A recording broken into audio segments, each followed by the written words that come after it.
Can we be honest? Your 20s feel less like a plant one day and more like testing random buttons and hoping nothing explodes.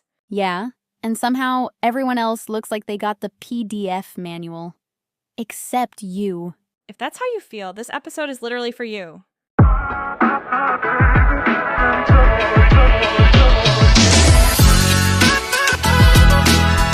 Hi, it's Aura. If you're listening to this while questioning every life choice you've made so far, welcome. You're not the only one. I'm Clara. Today we're talking about why your 20s feel so confusing. Not as experts who figured it out. We're two girls in our 20s like sitting in the mess with you. I love that you said that. Because honestly, when I hear people talk about this decade like it's the golden era, I'm like, are we living the same life? Exactly. So today we're going to say out loud the things nobody told us. So let's start here. Ara, when you were like 16, what did you imagine your 20s would look like? Oh, I had the full Pinterest vision. The perfect apartment with big windows, a dream job, traveling on weekends, a relationship that looks like a movie, and me being emotionally stable, of course. Of course, very important detail. But when I actually got here, it was more like crying on the bus because I don't know if I chose the right path, eating whatever I find in the fridge, and saying, it's fine, I'm in my 20s, while I'm low-key panicking. I relate so much. For me, the shock was realizing that being an adult isn't a feeling. I kept waiting for that moment where I'd wake up and think, ah, yes, I am now a mature, composed woman. It never came. I'm still the same person. I just have more responsibilities and more tabs open in my brain. Exactly. And I think that's where the grief comes in. You don't just feel lost about the future, you're also grieving the version of your life you imagined. Yeah, that movie version of you. Right. And sometimes I look at her in my head, this girl with the perfect life, and I feel like I'm disappointing her. But lately, I'm learning to see her differently. She wasn't the final script. She was just the trailer. I love that. The trailer, not the full movie. And honestly, sometimes the real movie is less aesthetic, but way more interesting. Less 5 a.m. yoga, more I survived another week and I'm proud of me. That's a bar. We should put that on a mug. Okay, let's talk about the feeling we both know too well. Feeling behind. When did that hit you the hardest? Honestly, when my feed started changing, suddenly it wasn't just selfies and memes. It was like engagement photos, baby announcements. I just bought a house. I got my dream job. And there I was, still trying to figure out what I actually want. I remember thinking, did I miss a step? Same. And it's crazy because sometimes you don't even want what they have. You just see it and your brain goes, we're late. Run. Yeah, it's like borrowed anxiety. You're stressed about goals that aren't even yours. And the algorithm doesn't help. It keeps throwing in your face the 1% of someone's life when everything looks perfect. Exactly. You're comparing your everyday process to their highlight announcement. Of course, you feel like you're losing, but you're not behind.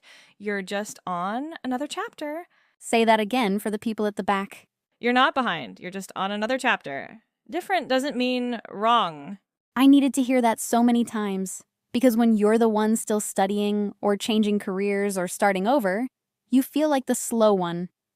But maybe you're just the one who dared to choose a different route. And that takes courage. No one posts, hey guys, I'm 24 and I have no idea what I'm doing, but I'm trying. But that's most of us. I also think your 20s are confusing because of how relationships change.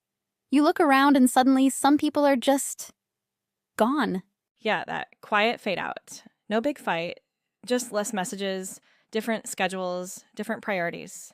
Did you ever blame yourself for that? Oh, all the time. I'd replay conversations in my head like, did I say something wrong? Was I a bad friend? But then I realized sometimes there's no villain. Our lives just pulled us in different directions. I feel that. And we weren't taught that friendships can have seasons. We think if it didn't last forever, it wasn't real. But it was. That version of us needed them. And we grew together for a while. And sometimes the confusion is actually your soul saying, we don't fit here anymore.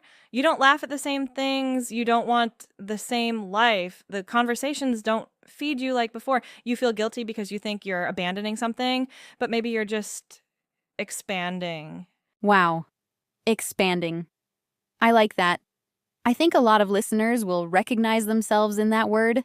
If you're listening and thinking of someone right now, it doesn't mean you have to cut them off dramatically. It might just mean you accept that the relationship changed, and that's okay. Can we talk about the loneliness? Because that one hit me the hardest.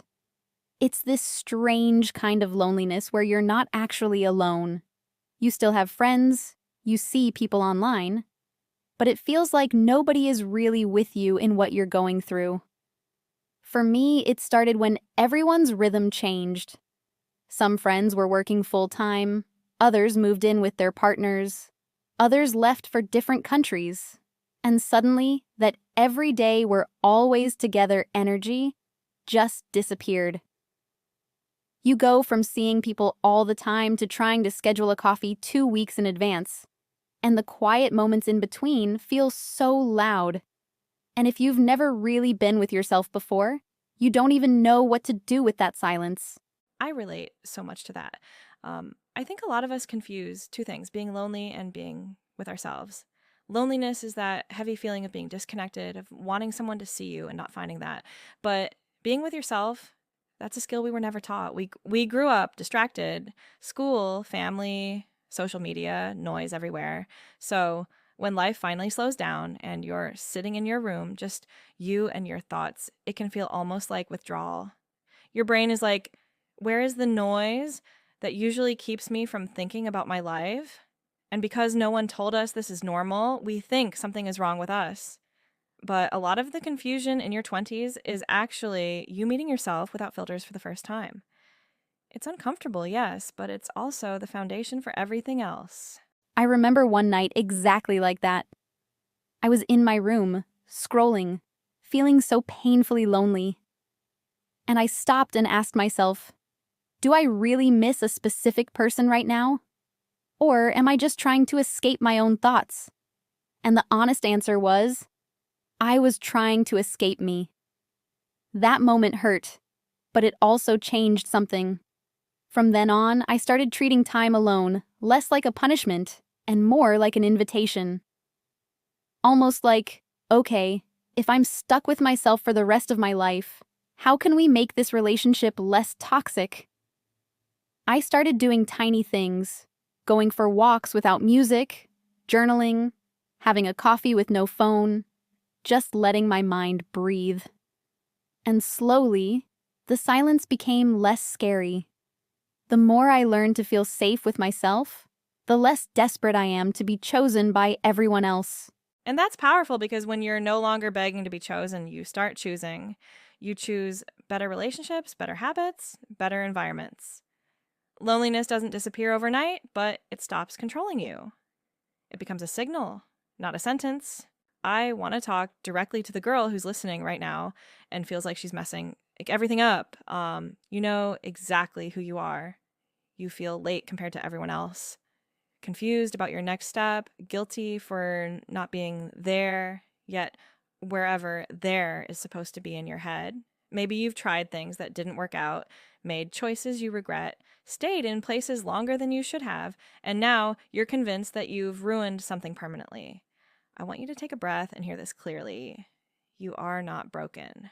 You're in transition, and transitions are always chaotic. Think about moving apartments. Everything is on the floor. There are boxes everywhere.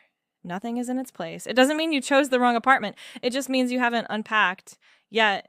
Your life right now is that in-between moment. It's messy because you're in motion, not because you're a failure. I feel that so deeply. And I think what makes it even harder is the pressure to make every decision the right one on the first try. It's like we believe there's this one straight line, and if we step off it, everything is lost. But it doesn't work like that. You're allowed to change your mind while you're in that transition. You're allowed to say, this job doesn't feel right. This relationship doesn't feel safe. This version of my life doesn't feel like me anymore. Pivoting is not proof that you're unstable, it's proof that you're listening. You're listening to your body, your emotions, your intuition. And sometimes the bravest thing you can do in your 20s is to admit, this isn't working for me, and choose again. Yes, changing direction is not failure. It's feedback. It means life is giving you information and you're actually paying attention. People will say, but you started this? Why are you changing now? And the answer can simply be, because now I know more than I did back then. That's growth, not inconsistency. And also, if right now you don't have the energy to make big moves, that's okay too. If all you can do is wake up, breathe, answer one email, take a shower, do one tiny thing for yourself, and then go back to bed, that still counts. That's still movement. Healing and building a life are often made of very small, very quiet steps that nobody sees. You don't have to become the final, polished version of yourself this year. You just have to take care of the version of you that exists today. The one who's tired, who's trying, who's scared, but still listening to podcasts like this because she wants better for herself. She deserves gentleness, not punishment. She really does. And if no one has told you this lately, I'm proud of you for still trying, even when you're confused. You're not behind. You're not broken. You're in the middle of becoming someone you don't even fully see yet. And that's a beautiful place to be, even if it doesn't feel like it right now. If you're still listening, thank you. And remember, being confused in your 20s doesn't mean you're failing. It just means you're human and still becoming. You don't need a perfect plan after this episode. Just one small kind thing you'll do for yourself today. That's enough. If this made you feel a little less alone, we're happy. And if your coffee got cold while you were overthinking your life with us, just reheat it. That's basically the official drink of your 20s. Exactly. We love you. Take care of you. See you in the next episode.